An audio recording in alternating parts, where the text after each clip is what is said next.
For a young swordsman, this is the ultimate goal, a title that proves you are the strongest, that you stand at the pinnacle of the world, unmatched.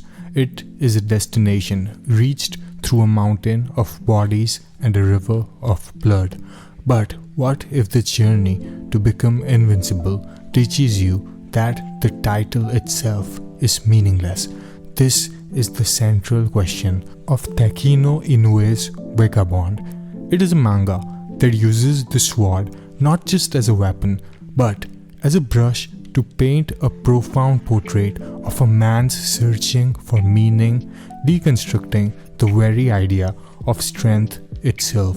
Vagabond is the story of Miyamoto Musashi transformation, not just of his skill, but of his soul. When we meet him, he is a takuzo, a demon child, a force of nature driven by pure instincts and ego. His sword is an extension of his rage, a tool to carve out a place for himself in a world that has only ever shown him cruelty. He believes that to be strong is to kill, to dominate, and to be feared.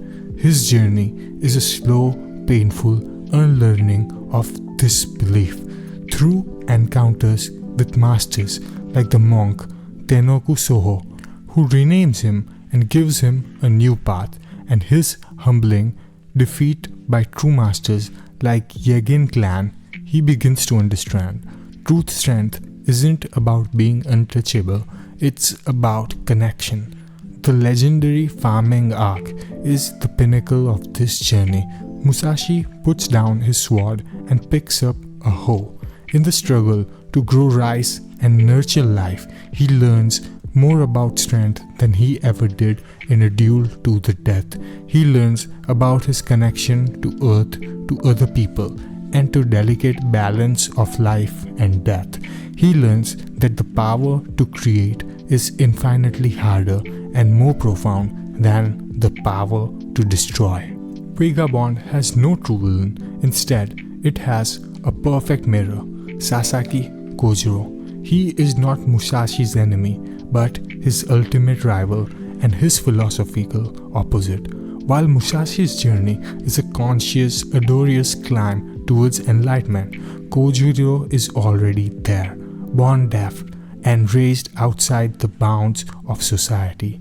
Kojiro is a natural. He doesn't think about the sword, he is the sword.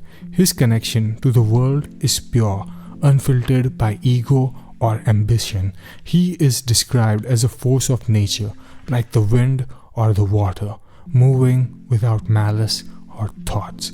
Kojiro represents strength without the struggle, an effortless unity with the world that Musashi desperately seeks. He is the destination, but he arrived there without the journey.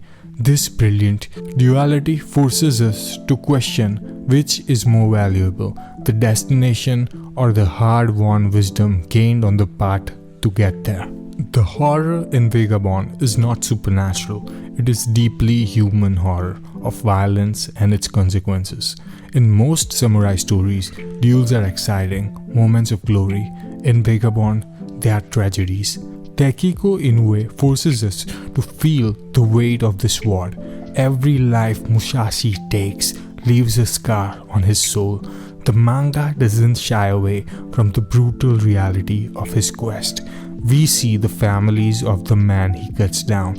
We see the trail of sorrow he leaves in his wake. His path to becoming invincible is a path of profound loneliness, isolating him from the warmth of human connection and the love he so clearly craves. The true conflict of the story is the emptiness that follows victory. Musashi stands over another fallen opponent, not with pride, but with a hollow, haunting question. What now? To call the art of Vagabond beautiful is an understatement. It is quite simply some of the most masterful illustrations ever put to paper. Inoue's brushwork is not just a drawing a story, it is the story. The evolution of the art mirrors Inosue's own evolution. In his youth, the lines are sharp, chaotic, and aggressive. As he matures, the art becomes softer, more fluid, utilizing the empty spaces on the page to convey a sense of peace and clarity.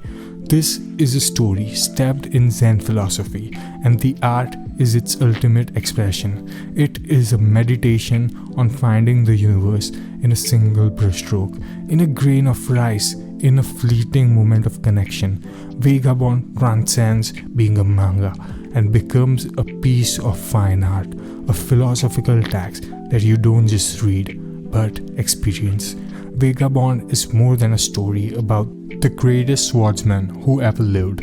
It's a quiet, powerful epic about the journey to find oneself. While the manga has been on long hiatus, the chapters we have form a near perfect narrative because, as Musashi learns, the goal was never to become invincible under the sun.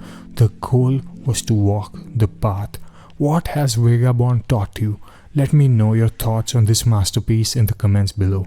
As always, thank you for watching. If you enjoyed this analysis, please like, comment, and subscribe for more deep dives into story that define this medium. Thank you very much. I love you all. See ya. Bye.